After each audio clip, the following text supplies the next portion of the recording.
AI will lead to creative destruction, job loss and new jobs at the same time.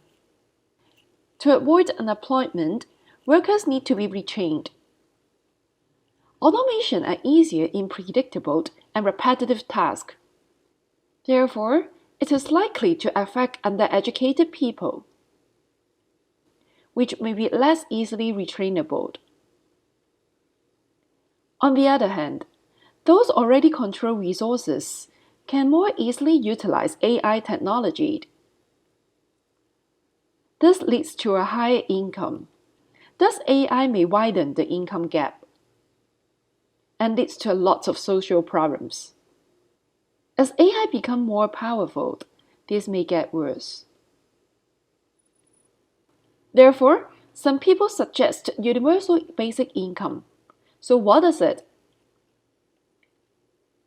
So government guarantees that each citizen receives a minimum income.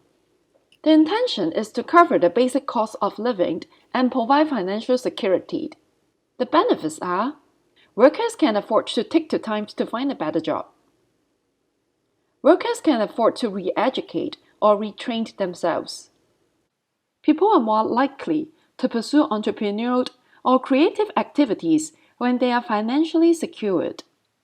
The welfare scheme is simple and avoid bureaucracy, thus saving a lot of costs. The flip sides are, it may lead to inflation. Free income make disincentivize people to be productive. It will be expensive if the population is large. Canada, the Netherlands, Finland have tried small-scale experiments, but no large-scale universal basic income schemes has been implemented. While universal basic income can solve financial security issues, the need for meaning in life is harder to solve. Human beings have a natural tendencies, wanted to be useful. A lot of people derive their sense of purpose from their work. Without work, for example, after retirement, they experience a sense of loss. They struggle to understand their values. They become depressed. We may have to find other ways to derive meanings in life.